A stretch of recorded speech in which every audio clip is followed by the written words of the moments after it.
Hey,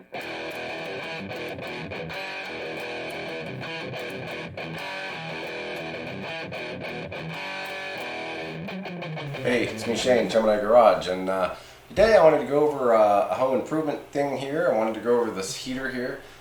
This is a radiating space heater. It doesn't have a blower motor or a regular heating coil. It is oil filled. The oil heats up and then it radiates heat off of these fins here. It's pretty efficient because when this thing reaches temperature and when it shuts off, it continues to radiate heat off of here, as opposed to, say, one that just has a heating coil and then when the blower motor stops blowing, pretty much a couple minutes later there's no more heat coming off it. So I think because of that, this thing seems to be pretty efficient. I know it seems to warm a room up a lot better and the room seems to hold the heat better, and I think it's because this heat really radiates off of it as opposed to just being kind of blown around the room. Not quite sure how to explain that, but the room seems to get a little bit more soaked with heat rather than just kind of something kicking on and off and blowing warm air around. So we're going to get into it. This does need a little bit of assembly. I got to put the casters on it, and also whenever you get heaters like this, especially something like this and it's been painted, you need to turn these things on for a few hours full bore outside on a patio or in a room that you're not going to be in with the window open, because they do kind of off gas and that paint has to vent and fume off of there, and it's really important to do that before you use it, because the last thing you want to do is find yourself in the middle of winter and needing your heater and you plug it into your room, and then the next thing you know you got to open up the window or you can't be in the room because it smells like paint. So put the wheels on it and make sure you break the thing in and heat the paint up really good. But we'll get into all that when I get back, so stick with me. So real quick, it basically just came in this box right here. This is Pelonis brand, I guess that's how you say it. Yeah, Pelonis, not Pelonis. You don't want a company named Pelonis. People might think it's a crooked company. Anyway, Pelonis brand here. There's a lot of other brands and there's also different sizes. I noticed this is a 1500 watt one. They also make a 700 watt one, and they're about half the size. These come in a cream color and in a black color. It just basically came in this box here. It came in a bag. It came with a top and bottom styrofoam piece, some instructions, and then it came with these two little caster wheels right here. So, there you go. And I'll get to putting it together here. I just wanted to show you what came in the box. Real quick, I'm just going to put these casters on here. They give you 4 wing nuts, or butterfly nuts as the instructions call them. And you basically just lift this thing up and set them on there like that.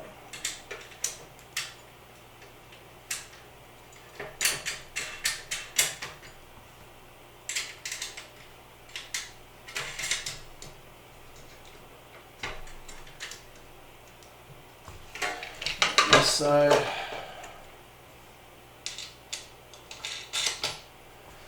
think they're drilled for whatever end, so I don't think it matters which one's on which end here. I don't believe. It doesn't say so in the instructions, I don't think.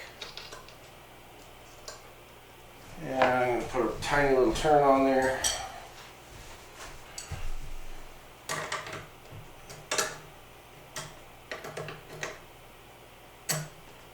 Don't want to reef them down too much. These aren't very thick metal, just a little bit.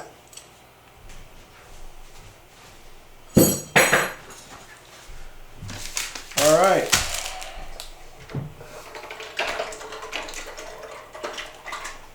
You can hear that oil chugging in there. So the next thing I'm going to do is we got this thing rolling around now, and that's all we need to do. So I'm going to plug this thing in and let it burn some of the nastiness off, and then we'll plug it into the watt meter and see what kind of watts it's drawing, and come back and I'll make a few comments about it and we'll wrap it up. Okay, so I plugged it in for about an hour and let some of the paint fumes burn off. It doesn't say to do that in the instructions, but I highly recommend you do it because I'm telling you, you don't want to put this thing in a room and crank it up and then walk in there and have it smell like that. It's just really not pleasant at all. So you should definitely, like I said, put this in a room with a window open or set it on your porch and just let it run for an hour or so to kind of burn all that off of there. And I don't know how well you can see the numbers on that thing, but right now it's on the low setting. The thermostat's turned all the way on high on the low setting, and it's drawn about 583 watts. Turn it on medium, it's doing about 837. And then on high, it's 1348. So 1500 watt heater, so that's about right. I've noticed with my other heaters that are like this, having them on medium, they don't really seem to put out that much more heat on high than they do on medium. So medium seems to kind of be a happy medium between putting out the most heat and still being efficient. But again, your results may vary. So I took an initial reading of the temperature of this thing before I turned it on. And it was at about 60 degrees. I just aimed it on one of those fins. And now it's at 82 degrees. So what I'm going to do is I'm going to let this thing heat up a little. We already saw how many watts it's drawn, but I just kind of wanted to show you how when this thing heats up, when you turn it off, it continues to radiate heat for quite a while afterwards, as opposed to your regular heater that just the second the element shuts off and the fan shuts off, it quits heating. So what I've done is I've got it on the low setting with the thermostat on high, and I've taken the temperature reading, and it seems to be somewhere around, if I keep it on that fin right in that area, it seems to range back and forth around 122, 126. Wait, which one was I on? Oh no, it was this first one here. 122, 123. The temperature on the fins goes up as you get towards the middle a little more because you got a hot fin on each side. So, but anyways, this front one here, like I said, it's around 122, 23, 24, 25, somewhere in there. And that's this one here, right around here. So now what I'm going to do, and it's consuming 589 watts right now. So what I'm going to do is I'm going to unplug this thing and take a measurement and a few and see what it is. So I've unplugged it.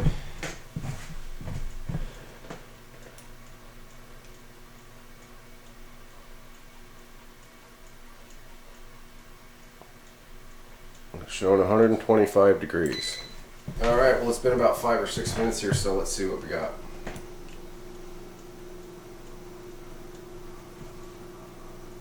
$106 degrees, 105 degrees.